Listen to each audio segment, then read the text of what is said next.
First, I would like to state a few rebuttals against the government team's arguments. Number one, regarding the privacy and changing of terms and conditions.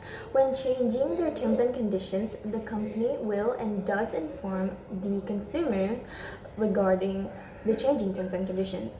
For example, when Google was merging with YouTube, and YouTube had some changing terms and conditions, Google emailed the consumers through Gmail, personally, one by one, individually, about YouTube's changing terms and conditions. This proves that the companies that are merging, like from the example Google and YouTube, informs and does inform the consumers regarding their changing terms and conditions if there are any. This would give the consumers the freedom to choose whether or not they will be continuing to use those merging companies' products, or will they stop because they, for example, mind the difference of the terms and conditions. Moreover, consumers usually skim or even chooses not to even read the company's terms and conditions in the first place.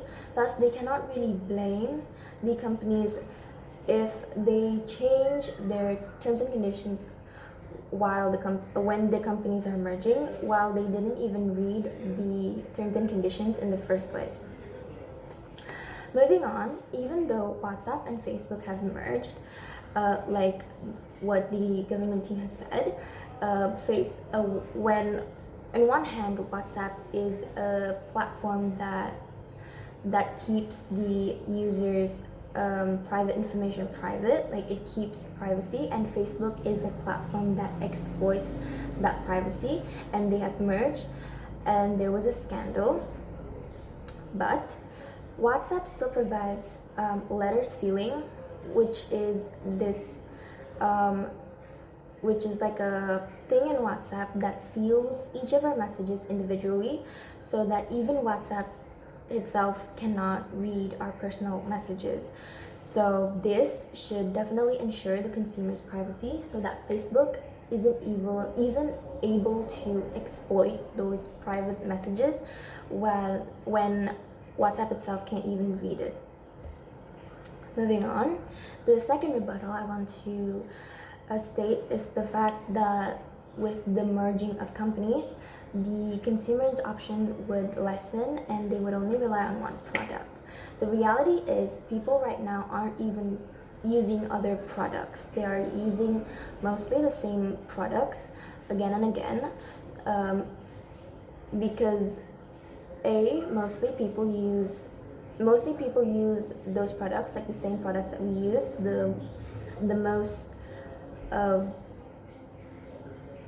most commonly used one. And second, they don't really find the necessity to download other products, because usually the products that they are using now, like for example Instagram, WhatsApp, Facebook, Tokopedia, Gojek, Google, YouTube, they are like common, and they already fulfill the consumer's needs.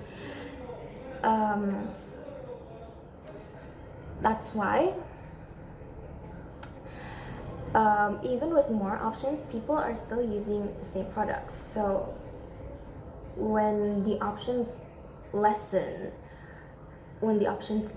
they don't really rely on one product, because they already do rely on one product, even with a lot more options. So the reason that they rely on one product is not because the options lessen, but it's because it's their choice to rely on that one product. Moving on, I would like to state a few arguments regarding the motion. This House regrets mergers and acquisitions within the tech industry. The merging of companies and acquisitions of companies makes the companies more efficient and more innovative. When the companies are merging, or like when merging their companies, the companies must want to provide better, more efficient products to offer the consumers. The companies would want to innovate the companies to develop their products and to make everything better. And of course, every single company would want to innovate always and always. Like for example, when Gojek and Tokopedia merged themselves, they provide a faster, more efficient shipping for the consumers. Like for example, when you buy a package from Tokopedia, the package you ordered can be shipped by Gojek. This can provide a cheaper transport, especially when, for example, you live in in North Jakarta, but you bought a package from South Jakarta. It's not that far, and if for example a shipping company, for example JNA or JNT, ships it to your house, it can provide a more expensive transport, while if you ship it with Gojek, it could probably provide a cheaper transport. Next, when Facebook and Instagram merges, they provide a better advertisement. So for example, if you want to buy something, Facebook and Instagram can show that advertisement and you can find what you're looking for easily. Moving on, the merged companies also appeal to international investors, like what was said, US investors, like what was said. This would prove that by merging the companies, it would provide the company a better chance to meet investors, to meet international investors to be able to invest in the merged companies. While for example, while before they merge, the company would probably not have a chance to meet international investors.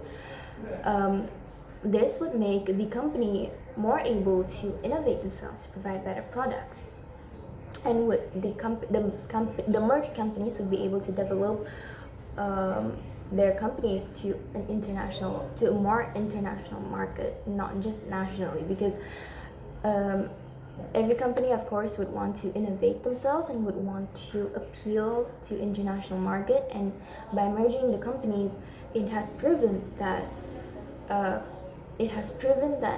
it does appeal to international investors, which is a good thing, because this can also play a part in making Indonesia's financial needs better economically.